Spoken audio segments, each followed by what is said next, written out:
I really wish I had more of a concrete opinion on Blade Runner. I watched it today, about an hour ago. I finished it because Shinichiro Watanabe, who is at the moment my favorite anime director, is adapting a sequel to the movie, but a prequel to the new one that's coming out, and it comes out in 2 days. And I figure, he's my favorite director. I want to watch more of his work. Why not watch the movie that my screenwriting professor thinks is the greatest thing on the face of the earth, and that I've heard a lot of good things about? And the first thing that struck me about it, by far, was the similarities to Ghost in the Shell, both aesthetically and how it's paced in terms of like the amount of cuts, shot composition especially. All going into like how it's paced and how it's constructed, very, very much reminiscent of Ghost in the Shell, which isn't entirely fair to say because Ghost in the Shell came out after Blade Runner.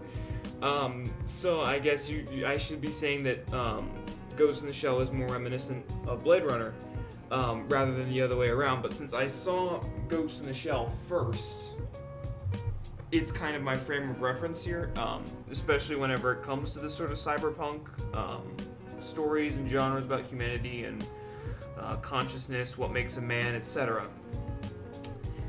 And I don't know if you've been keeping up, this is the 4th video in this series that I'm doing, and I believe 2 of them, to this point, have been done on shows that are in this sort of weird, trippy, psychological vein.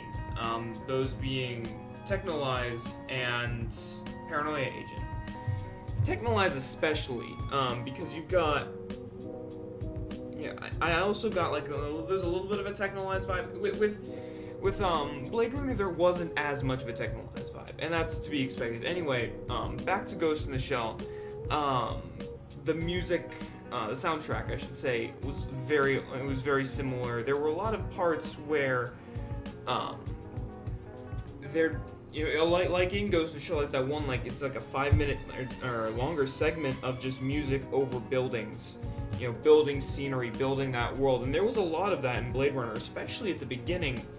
And then there's the piano scene between Decker and Rachel that also was very, gave me a very Ghost in the Shell kind of a weird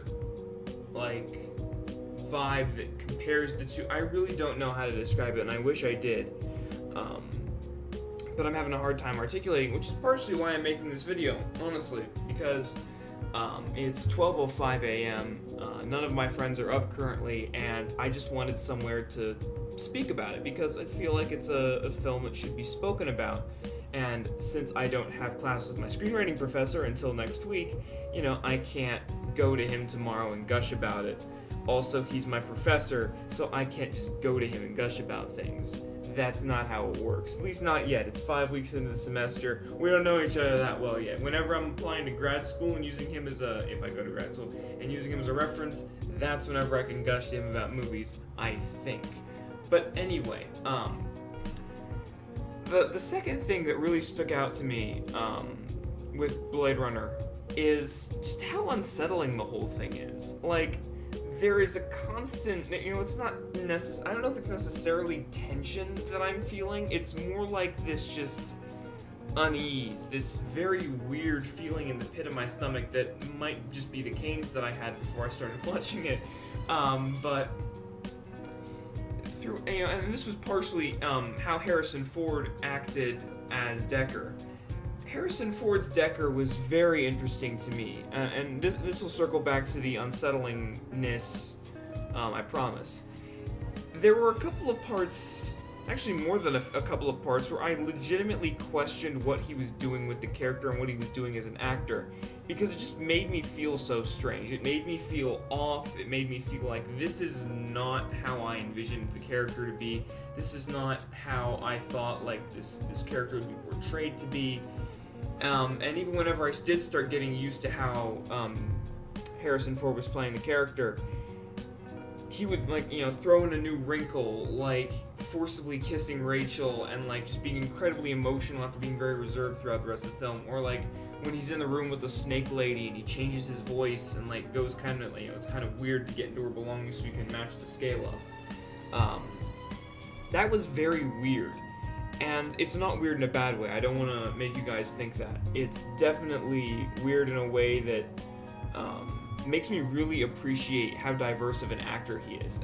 In Blade Runner, at least, I've not seen a ton of Harrison Ford's other work outside of Indiana Jones and Star Wars, so I'm a bit of a normie in that respect. But at least in Blade Runner, he played a character that was just very, very, like, intentionally stilted in a lot of ways. Like, there was a lot of weird, like, kind of jerky movements. There was a lot of stuff that was forced. Like, a lot of the emotion that his character felt up until the end of the film, until the last scene, with the last Nexus 6 guy, whose name is really escaping me right now, and it shouldn't be.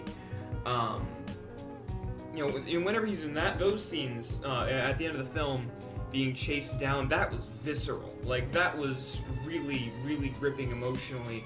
You really felt what Deckard was going through there as a character. It was very, very well done and well acted, and that sort of performance made me think that, or made me reconsider, my trepidation at the, in the early and middle parts of the film, where I'm like, was Harrison Ford just miscast? Is he just not a good actor for this sort of movie? No, he's incredibly good, because you see this sort of weird, stilted motion and emotion and movement from him for the first, 4/5 of the film, alongside all of these, artificial humans, some of which act incredibly human, and very, very emotionally. Still weird, still strange, because they're not entirely human, but in a way that seems at least a little bit more natural than Deckard does. Especially Rachel. Rachel most definitely she's easily the most emotional character of the film, at least for the first 4/5 until Deckard fights the last Nexus 6 guy. But circling back to the whole, like, aura of uncertainty and, like, unease throughout the entire film, I really feel like Harrison's Ford performance fed into that, because if he had played the normal hardscrabble film noir cop who's, going back into the shit one more time because he just can't stay away, it would have been very different. The film would have felt a lot more action adventure-y and a lot less sort of weird and contemplative, you know what I mean? It's a lot how, like, I watched the dub to Ghost in the Shell the first time around, and Makoto Kusanagi's voice actress, I don't think did a very good job as Makoto. She was, like, emotional at times, she was also not emotional at times, that just didn't really seem to fit the whole vibe of the character, and I really don't know how to rationalize it sometimes, But in all honesty, like, it did not fit Makoto Kusanagi's character. Like, she's trying to understand the balance between, her cybernetics and her humanity, how to manufacture, what emotions need to happen at one point, who she is as a person, and because of that, she gets this sort of weird performance out of her voice actress. So, I still don't think the performance was good, but it fit well enough. Opposite of the case, or not necessarily opposite of the case with Harrison Ford, his performance was incredibly good. And you saw a wide range of different acting, like, I don't want to say styles, but, like, different expressions and emotions all in one character, which is incredibly difficult to do, especially in this drab, disgusting 2019 Los Angeles, dark, dead environment where everything's just so, down to the ground and depressing. It was really cool to see just this huge wide range of emotions, however stilted they may have seemed, coming from this one character who you wouldn't expect to be played in that way. Let's see, third thing, probably the last thing that really got me about the film was just the overall aesthetic. Like, a lot of films do cyberpunk. I'm a fan of that genre. a lot of the anime that I'm a fan of fall at least close to that genre, at least, in that same vein. In the far future, and this is close future for us, like 2 years from now. In the future, some sort of oppression is going on. There's some sort of large corporation or some large organization that has basically like infused technology into parts of everyday life, but you still see a lot of reality and humanity sprinkled in between those things. Like at the beginning of the film, you have the ramen shop. You have, the woman who looks at, I don't make snakes. He makes snakes. I make fish. Just this very down-to-earth sort of business aspect that, we don't see in a lot of cyberpunk environments. So I really thought that was unique. The fact that, despite looking so foreign, it tried to present itself as something that's still somewhat familiar. And because of that, it just felt a lot more real. Like, it's I could see Los Angeles looking like that in 10, 20, probably not 10, probably 20 or 30 years. I could see Los Angeles, if we hit some sort of big technological singularity, looking like that in the near future, in my lifetime, however long that may be. So, that aspect of it really sold the reality of it for me. So overall, I feel like I did miss some things. Like, in my mind right now, it's not the masterpiece that I think it should be. Like, cinematically, like, from the perspective of a film student, and I guess, obviously from the perspective of my film professors, this is an incredibly well-made film aesthetically. The soundtrack is fantastic, cinematography is great, pacing is fantastic, writing is great. There's nothing, I don't want to say objectively, because objectively is not the right word. There is nothing tangibly wrong with this film. There's nothing that you can quantify that is wrong with this film. But the vibe that it gives to me, because it's so unsettling, is taking a while to rationalize, and I think I'm only going to be able to rationalize that on a second viewing. So hopefully what's going to happen is I'm going to see Shinichiro Watanabe's take on it. I think it's, 2 days? I think it's the 22nd it releases. I'm going to see the sequel in theaters, if I can. That's kind of expensive. And then I'm going to watch it again and just see how the whole thing kind of cycles upon back itself. Because I think the sequel is 2049, so that's 40 years after the events of this movie.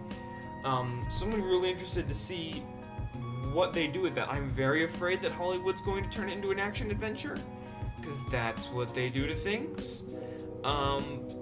Especially because, Hollywood adapted Ghost in the Shell. They tried to go for the same vibe as the original Ghost in the Shell. It didn't work at all. Also, you shouldn't cast Scarlett Johansson. I'm sorry.